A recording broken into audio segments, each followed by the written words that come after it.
I started working in this business when I was 13 years old, in my father's diners. I used to sit through all his employee meetings, and as a teenager, I didn't really fully comprehend where he learned what he knew about hospitality. I remember counting the minutes until they were over. He would talk about the 7 steps of superb service. He would talk about the 10 commandments of service. I didn't understand where he learned what he knew about hospitality. I didn't understand. I didn't understand why he was so obsessed with the details. I didn't understand why he believed so deeply that service was everything. He used to tell the staff, "We're not the only Coca-Cola in the desert," meaning that people had options. He used to say, "People will forgive you if you give them bad food, but they may not forgive you if you give them bad service." He would challenge them. He would say to them, "What if a guest gave you their wallet and said, at the end of the service, you decide your tip. You decide how much you deserve." He would say, "Wouldn't you knock their socks off so you can go into their wallet and take all the money out of it?"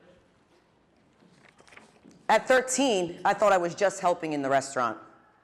But what I didn't know was that I was preparing for the rest of my life. Years later, we moved to Myrtle Beach and opened Johnny D's Waffles and Benedicts. Even after all those years in the industry, he was still humble and unwavering in his principles. He shook hands. He remembered your name.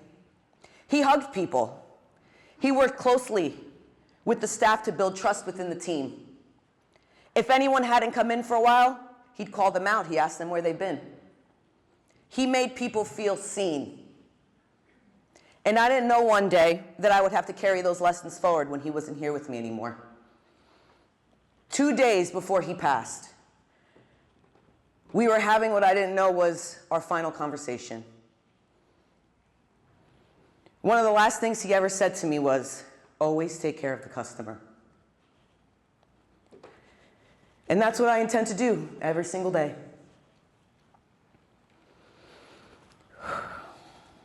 For those of you who may not know me, I'm Jamie Daskalis. I've been in the restaurant industry for 30 years, but truthfully, I was in the diners even before I could walk. I grew up in New York, literally inside my father's diners. I learned this business from the ground up. Hostess, serving, worked in the kitchen, management.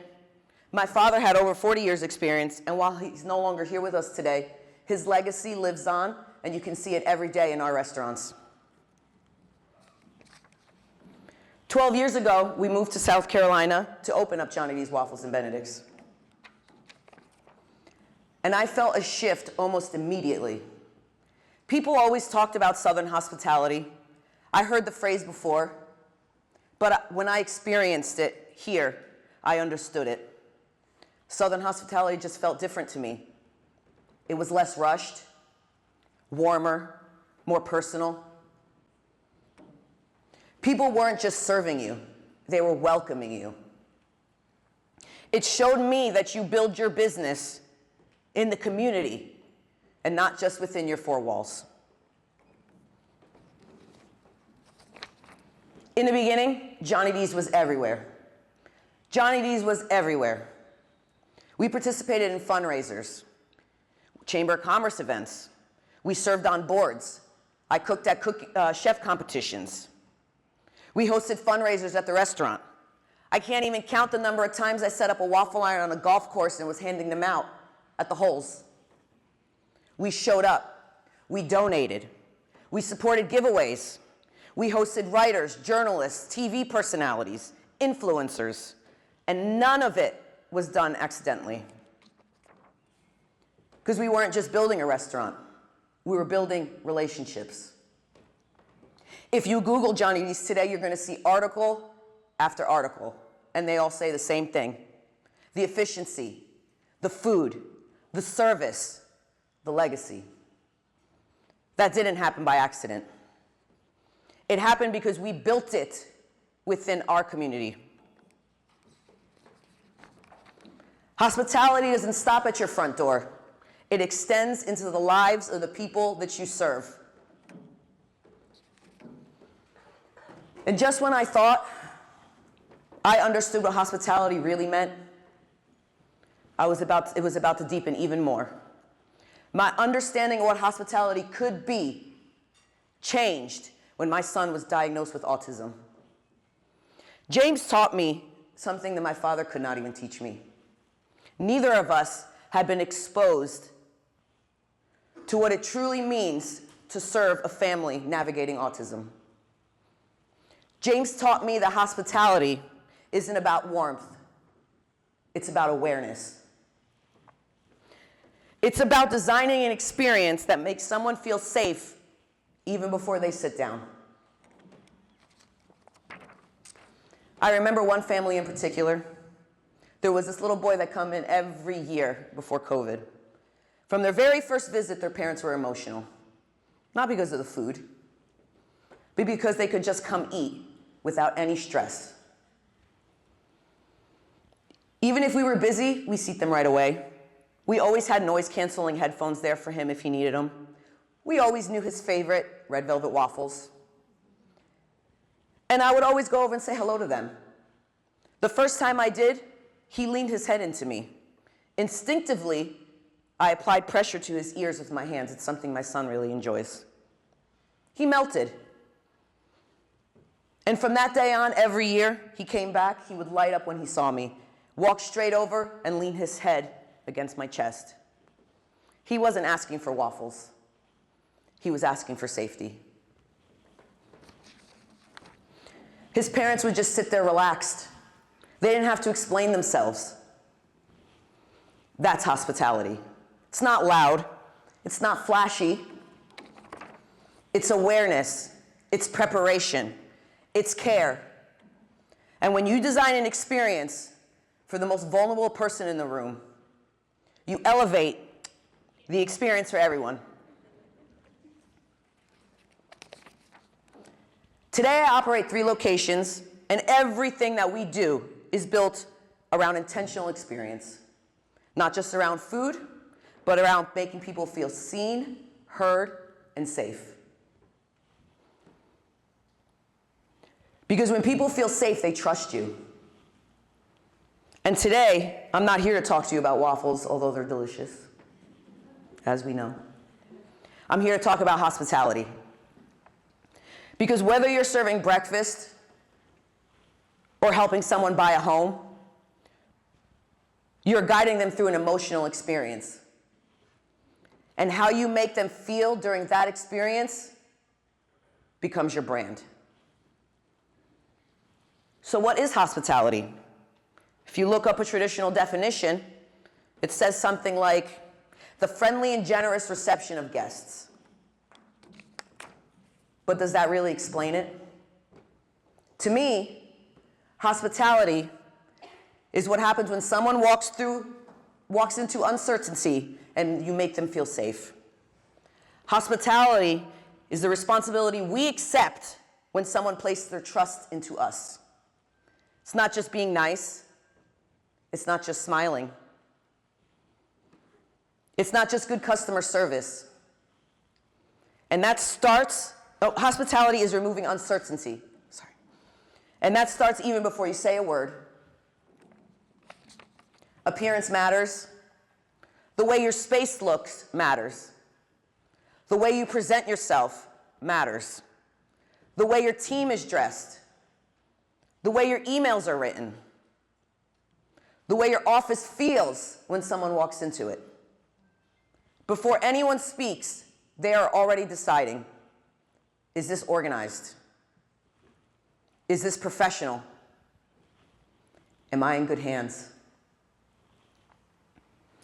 In our restaurants, appearance, greeting, timing, music, lighting, the way a complaint is handled, none of it is accidental.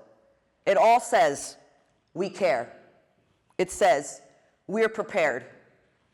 It says, you're in the right place. And in any business where trust is required, appearance is not vanity. It's reassurance. And reassurance builds consistency, and consistency builds trust. Now, on a scale of 1 to 10, think about your client experience. The best hospitality doesn't just respond, it anticipates. You don't wait until the glass is empty to refill it. You don't wait until someone complains to fix it. You read the room. You're ready to serve before they even have to ask. You watch for body language. You listen to tone. You pay attention to what's not being said. And part of that is matching energy. If a table comes in celebrating, you meet them there. If a table walks in quiet and overwhelmed, you greet them calmly. Hospitality requires emotional intelligence. It requires leaving your ego at the door. Because it's not about how you make them feel that day. It's not about how you feel that day. It's about how they feel in the moment. In your world, anticipation might look something like preparing clients before something stressful happens, explaining delays before the panic sets in, thinking 2 steps ahead. Are you preparing your clients emotionally or just contractually?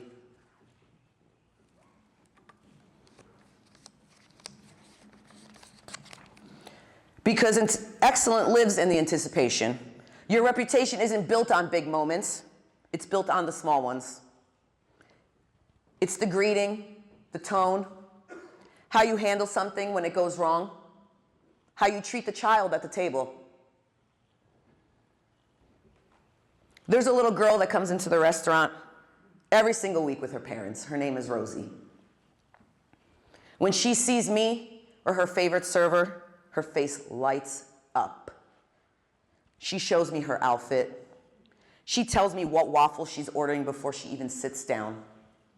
She tells me she's gonna go do jumps. When I'm not there, she notices. She asks, "Where's Chef Jamie?" What moves me even more is her parents' faces. Their daughter has a place where she feels safe, a place she loves, a place that sees her. Now here's the hard part. What if one day I ignored her? What if she came in and I was stressed, overwhelmed, distracted? That inconsistency would not break loudly, it would break quietly. Because consistency creates safety. You don't get to show up based on your mood. You show up based on your standard. That's what creates loyalty. And I've had to learn that the hard way. One morning, I was at the expo window. It was packed. Tickets everywhere, food flying out the door. I grabbed the plates, I rushed them to the table, dropped them off quickly, ran back into the kitchen. A few minutes later, my general manager comes in and says, "That table's upset, they thought you were rude." I was mortified. In my mind, I wasn't rude, I was busy. But busy is not an excuse. It didn't matter what my intention was. It mattered how they felt.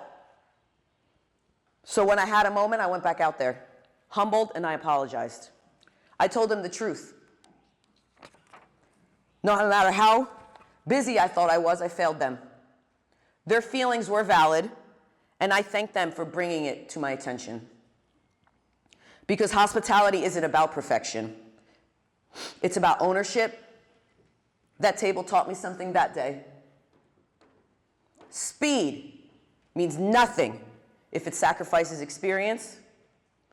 Inefficiency means nothing if it costs connection.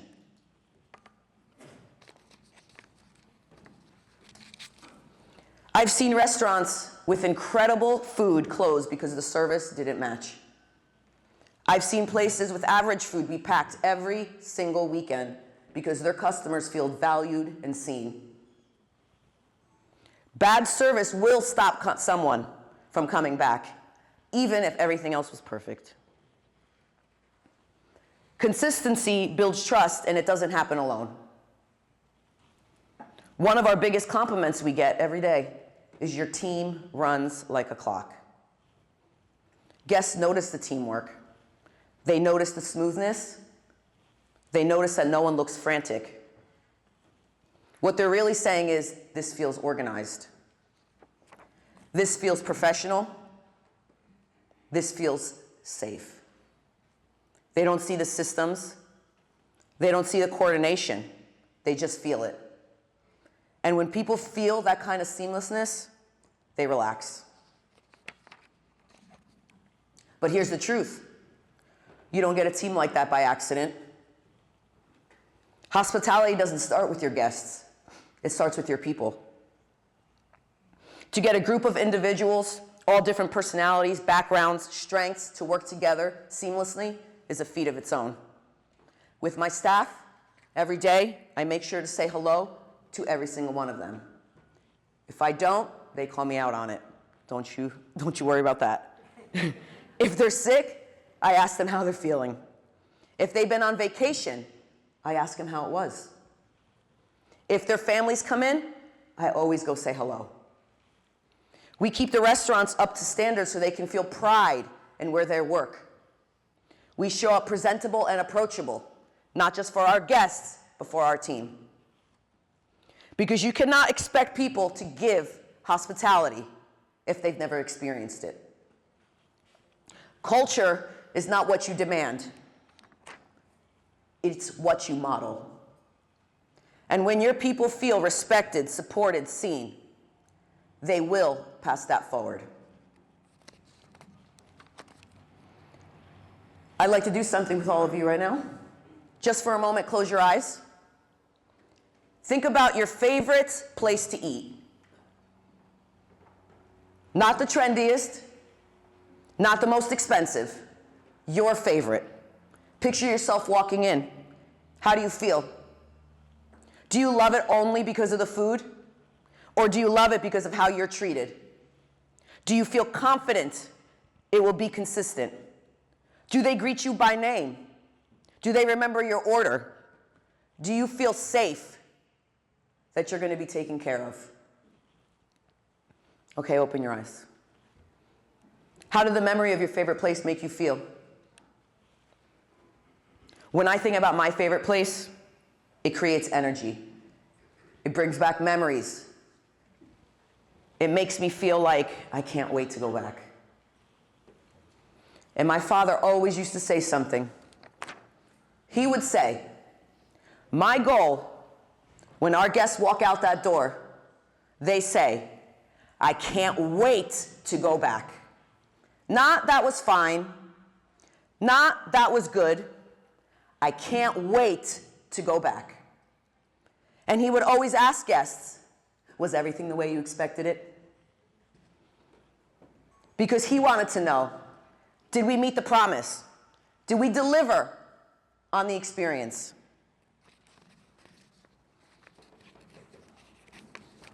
And that's the question. When your clients walk away from you, do they say, that was fine? Or do they say, I can't wait to recommend? My father also had a slogan. He used to say, ask anyone, ask anyone. You see it on our billboards, you see it in our advertising, ask anyone. And this wasn't ego. It was confidence built on that consistency. If someone said, I've never been to Johnny D's before, he would smile and say, just ask anyone. And as word started to spread, guest after guest would come in and say, someone told me to come. He would look at me smiling and say, see, just ask anyone. Ask anyone wasn't just a phrase. It was accountability. It meant that we had built something strong enough that our guests would speak for us. And that's how you become a household name. Not through marketing, not through ads, through experience, through consistency, through people telling other people. So let me ask you a question. If someone in the community said, I'm thinking about buying a home, and one of your names came up, do you know a good realtor? What would they say next? Turn to the person next to you. In one sentence, tell them what you want your client to say about you. Don't be scared. Get to know each other. Come on. What do you want your client to say about you? What do you want? You know what you want them to say.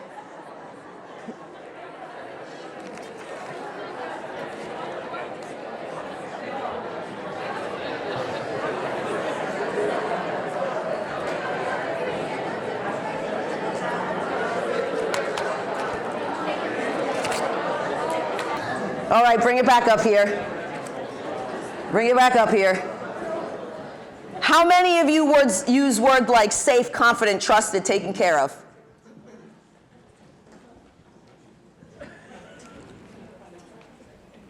I hope none of you said, I want them to say my paperwork was efficient. You said safe, confident, trusted. That's hospitality. And here's the important part. If that's what you want them to say, then that experience has to be intentional. It cannot be accidental. Because at the end of the day, your brand is not what you say about yourself. It's what other people say about you when you're not in the room. People don't remember transactions. They remember experiences. They remember how you made them feel when they were uncertain. So build something strong enough that when someone says your name, they don't hesitate. Ask anyone. Thank you.